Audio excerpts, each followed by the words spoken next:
There's a man earning more than $200,000 a year. He lives in a nice house, drives an expensive car, and looks like the kind of person who has already won financially. From the outside, his life seems secure, but that picture breaks down fast. A large repair bill, a medical expense, or one badly timed setback is enough to throw everything off. He is not sitting on peace of mind. He is managing pressure. The income is high, but the cushion is thin, and that is the part most people never see. We assume a bigger paycheck automatically creates financial security. Past a certain number, the stress should disappear. But for a surprising number of high earners, it does not. So how do you make over $200,000 a year and still feel broke? Most people believe that earning more money will solve money problems. It sounds simple. If you make more, life should feel easier. Once someone reaches six figures, the stress should start going away. And if they earn $200,000 a year, they should feel financially safe. But for many people, that is not what happens. As income goes up, spending goes up too. They move into a better house, they buy a nicer car, they spend more without thinking too much about it. So even though they earn a lot, they still do not feel secure. This is called the high-income poverty trap. It means a person earns much more than average and looks successful from the outside, but still feels financial pressure. They look rich, but they do not have much breathing room. One problem, one big bill, or one bad month can quickly create stress. The numbers make this even harder to ignore. According to 2025 research, a surprisingly large number of high earners say they are living paycheck to paycheck. In some studies, more than 4 out of 10 people earning between $300,000 and $500,000 said they still feel that way. Even among people earning over $500,000, the number stays shockingly high. That tells you something important. A big income does not always create real security. Credit card debt shows the same pattern. In 2025, total credit card debt in the United States reached record highs. And this is not only a low-income problem. Many high earners also carry balances, not because they earn too little, but because they spend almost everything they make. Savings tell the same story.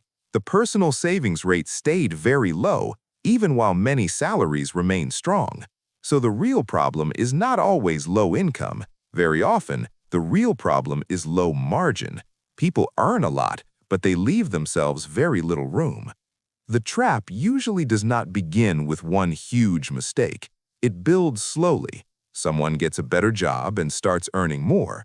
Then comes a better apartment or a bigger house. After that, a nicer car starts to feel reasonable. Eating out becomes more common. Vacations become more expensive. Childcare gets upgraded. Subscriptions pile up. Small conveniences become part of everyday life. None of these choices look dangerous on their own. In fact, most of them look normal. That's what makes the trap so easy to fall into. Every step feels earned. Every upgrade feels manageable. But as income rises, fixed costs rise with it. The person looks richer from the outside, but underneath, they may not be much stronger than before.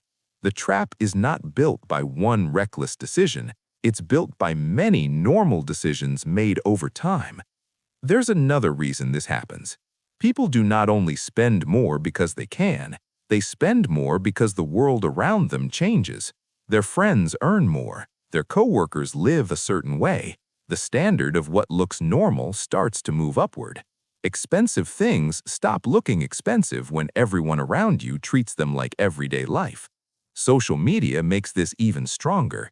People see better homes, better trips, nicer cars, and more polished lives every day. After a while, luxury stops feeling like luxury. It starts feeling standard. And once that happens, cutting back feels painful. It feels like losing ground. That's why this trap is not just about numbers. It's also about pressure, comparison, and the quiet fear of looking like you are moving backward. This is where the difference becomes clear. There's a big gap between looking rich and actually building wealth.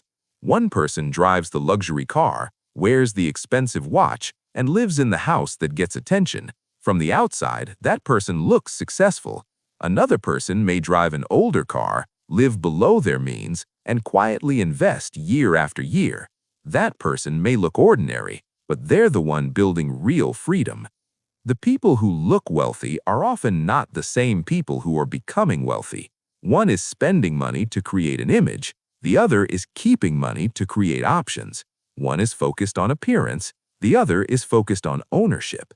That's why someone can look rich on paper and still be broke in real life, while someone else looks average and is quietly becoming financially strong. The real danger is usually not random spending, it's recurring spending. A large mortgage, car payments, private school tuition, insurance, memberships, debt payments, home maintenance, lifestyle costs that come back every single month. These are the expenses that slowly turn a high income into a locked system. And once those costs are in place, they're hard to reverse. Selling the car feels embarrassing. Moving to a smaller house feels like failure. Pulling back on spending feels like a public step down.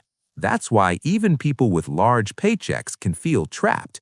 Their problems are not small. They're expensive versions of normal problems. The income is higher, but the pressure is still there because the commitments are so much bigger. Now look at the math. Imagine two people who both earn $300,000 a year. One saves 5%, the other saves 30%. The first person saves $15,000 a year. The second saves $90,000 a year. Same income, completely different future. Give both people enough time, and the gap becomes massive. Over 20 years with normal investment growth, the person saving 30% can build millions. The person saving 5% may still end up with far less than people expect from someone with that salary. That's the part many people miss. Income helps, but income alone does not create wealth. What builds wealth is the part you keep, the part you invest, and the habits you repeat year after year. But the real cost is not only financial, it is emotional. This trap steals peace of mind. It steals flexibility. It keeps people stuck in jobs they may not even like because the lifestyle depends on every paycheck continuing without interruption. It makes emergencies feel bigger. It makes rest feel risky. It makes slowing down later in life much harder than it should be.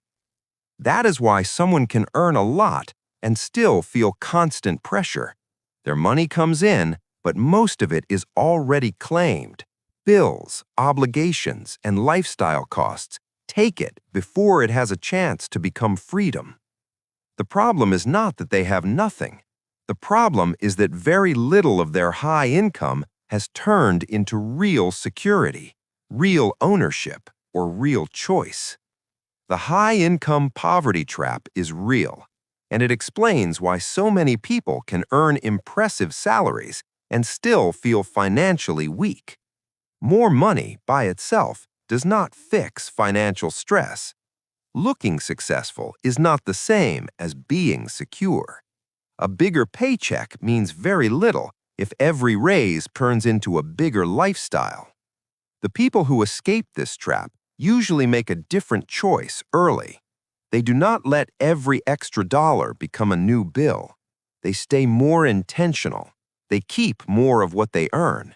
Because in the end, wealth is not built by what you show. It is built by what you keep. And this trap does not care how much you make. It only cares how much of it is still yours when the month is over.